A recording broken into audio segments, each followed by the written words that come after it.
shall see your Lord just as you see this full moon. You shall see your Lord.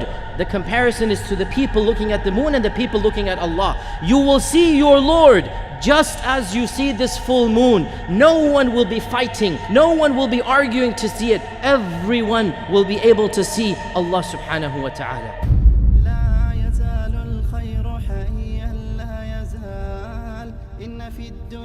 The greatest blessing of Jannah is not Jannah. The greatest blessing of Jannah is not the things inside of Jannah. Rather, the greatest blessing of Jannah is something even more than Jannah itself. Allah says in the Quran, لِلَّذِينَ أَحْسَنُوا الْحُسْنَى وَزِيَادَةً. Those who do good, they shall get al-husna, which is the name of Jannah. They shall get al-husna وَزِيَادَةً, and they will get more than Jannah.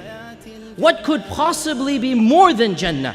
Our Prophet ﷺ explained this verse. He made a tafsir of this verse.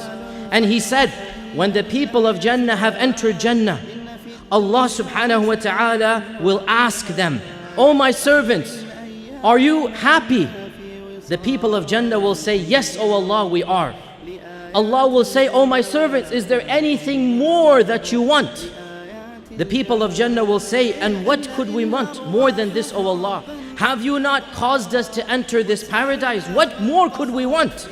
Then the Prophet ﷺ said, Allah subhanahu wa ta'ala will lift the veil, yakshiful hijab, and they will look at His face. And they will not be given anything better and more noble than the looking at His face. And this is the ziyada that the Quran talks about. This is what the Prophet ﷺ said. وَهَذِهِ الزِّيَادَةِ. This is the thing that is more than Jannah. Allah says in the Quran, وَمَا تُنْفِقُونَ إِلَّا ابْتِغَاءَ وَجْهِ اللَّهِ. You're only spending your money to see the face of Allah. You're spending your money fi sabilillah to see the face of Allah.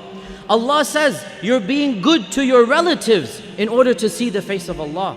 Allah says you're being patient. وَالَّذِينَ صَبَرُوا ابْتِغَاءَ وَجْهِ رَبِّهِمْ. They're being patient in order to see Allah subhanahu wa ta'ala and the face of Allah subhanahu wa ta'ala. And the Quran tells us that when we see the face of Allah, when we see the face of Allah, our faces will become bright and shining. We all know the verse, وُجُوهٌ يَوْمَئِذٍ نَاظِرَةٌ إِلَى رَبِّهَا نَاظِرَةٌ. On that day, faces will be shining bright. Nadira. They're going to be shining bright. Why?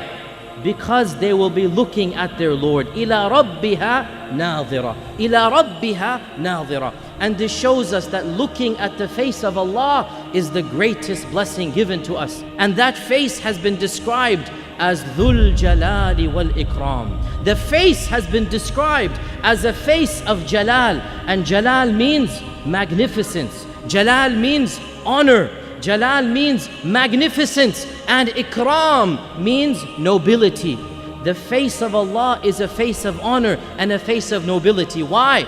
Because anybody who sees that face has been honored beyond anyone else. Anyone who sees that face has been given an honor and a nobility that no one else will possess. And that face of Allah, we will not see it in this world. Musa asked to see, but Allah said, you don't have the power.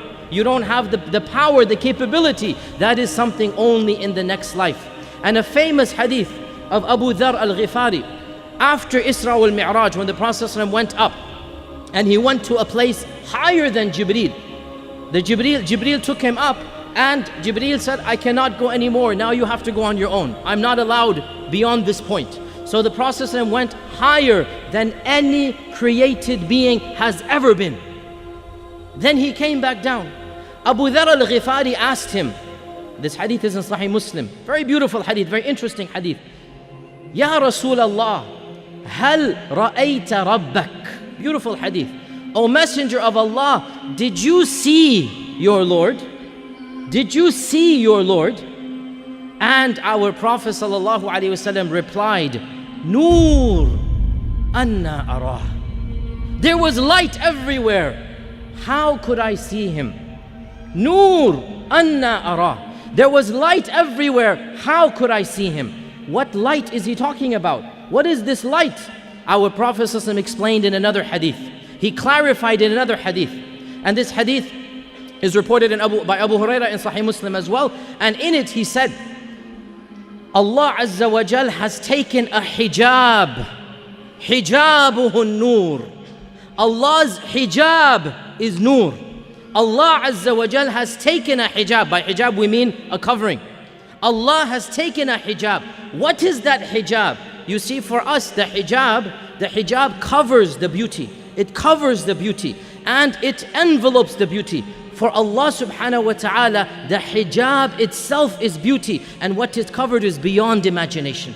What it covers is beyond what the mind can comprehend. So our Prophet ﷺ said, hijabuhu nur. Allah's hijab is light.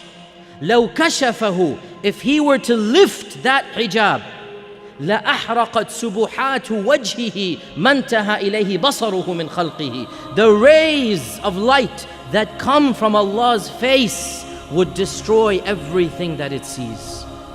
The beauty, the radiance of Allah subhanahu wa ta'ala is so powerful that the creation cannot bear to see it.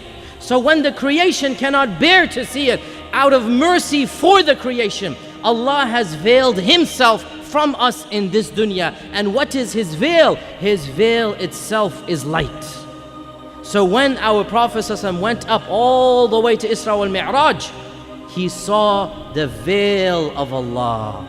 So when Abu Dharr asked him, what did you see? Did you see Allah? He said, Nur anna ara. There was the light.